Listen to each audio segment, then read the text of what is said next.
De poupança, o objetivo do Estado era retirar recursos do meio circulante, pagando um retorno ao cidadão.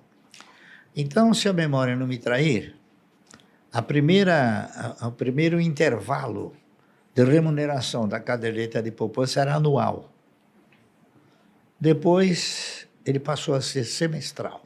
O cara tinha que deixar o dinheiro preso durante um ano para ganhar um retorno? Então. Então. Por quê? Porque você tinha uma visão de investimento maior.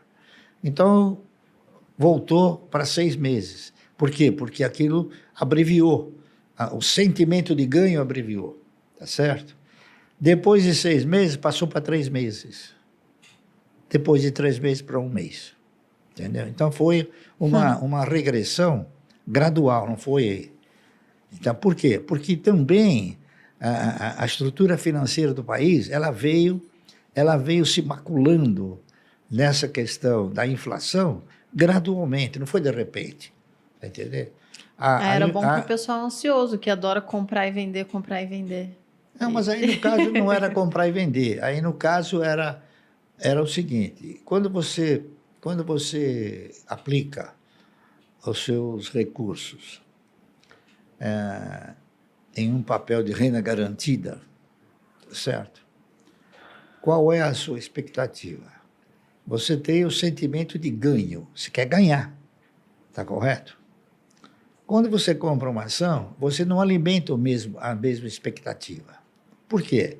Porque você tem inúmeras orientações, principalmente pelo banqueiro, que vai quebrar, que não dá, que vai cair, que você vai ficar pobre. Tá entendendo? Por quê? Porque ele aterroriza o cidadão dessa maneira para direcionar o cidadão para ele, para os recursos para ele.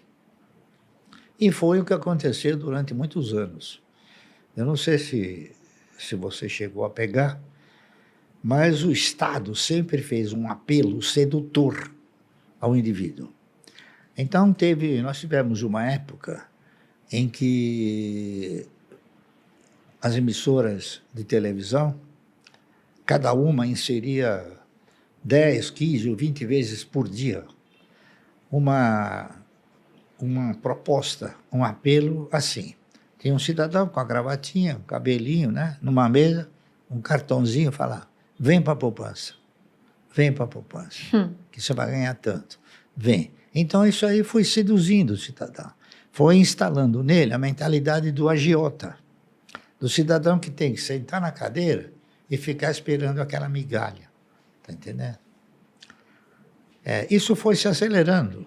Primeiro, nós tivemos o open market, que você aplicava e ganhava por um dia. Depois do open market, veio o overnight, que além do dia você ganhava de noite. Tá entendendo? Então, isso aí foi acelerando a inflação. Por quê? Porque cada vez o governo precisava mais. O governo foi tendo esse foco de tirar recursos de circulação, sem que o cidadão se desse conta disso.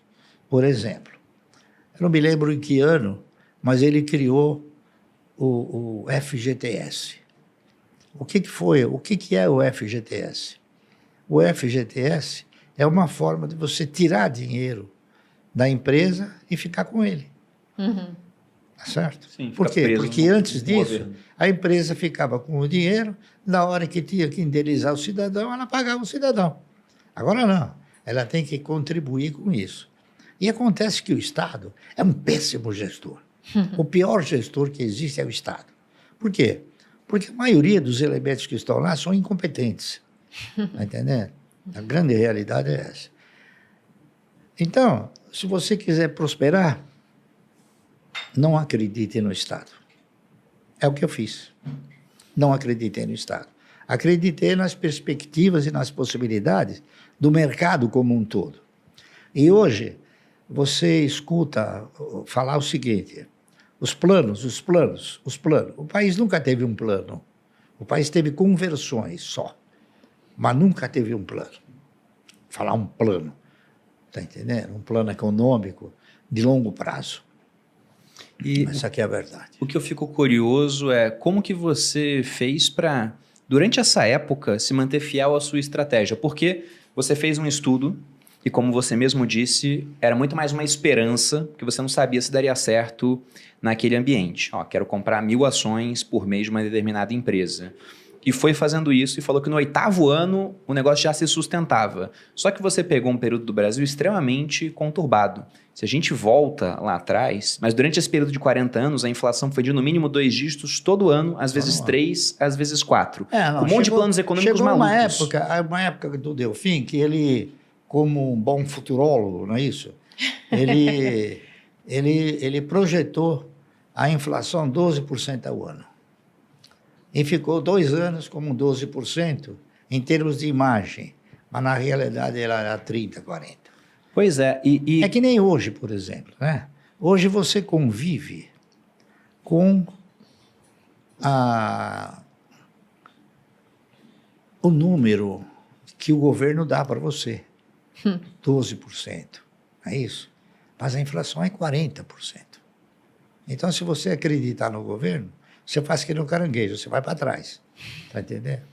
Você empresta o dinheiro para ele. Ele quer que você acredite que é 12, porque ele precisa do teu dinheiro para se financiar. Ele pega pagando a juros baixos, parte dos títulos, por exemplo, são corrigidas por IPCA mais uma taxa, quanto mais baixo o IPCA, claro, menos ele paga. Aí IPCA, IPCB, IPCC, tudo que você imaginar de IP, é tudo conversa para boi dormir. Está entendendo? Isso aí é a enganometria que conduz a você a sensação de que você está, através de um índice, você está sendo remunerado. Quando, na verdade, você não está nem corrigindo o seu dinheiro. Você faz o seguinte, o que eu fiz sempre. Quando chegar em janeiro, cada um de nós tem uma inflação, não é isso? Quando chegar em janeiro, você faça um apanhado seu e você faça uma relação de tudo aquilo que você precisa. E veja no dia 2 de janeiro quanto você gasta para ter aquilo. Quando chegar no dia 31 de dezembro, você só compara os preços. Você vai ver que subiu no mínimo 40%. Muito provavelmente vai ser Aí bem o maior governo que o fala, IPCA. olha, eu te dou 12. Então o que acontece? Se você pegar aquele volume de dinheiro, aplicar para ganhar 12 no ano, e a inflação é 40 real, você não aplicou na renda fixa. Você aplicou na perda fixa. Está entendendo? Que é o que eu digo. Por isso que eu não tenho, nunca invisto.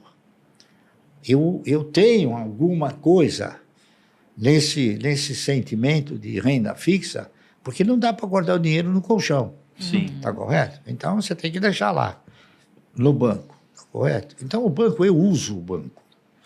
Eu não me valho do banco para nada. Eu uso o banco para guardar meu dinheiro.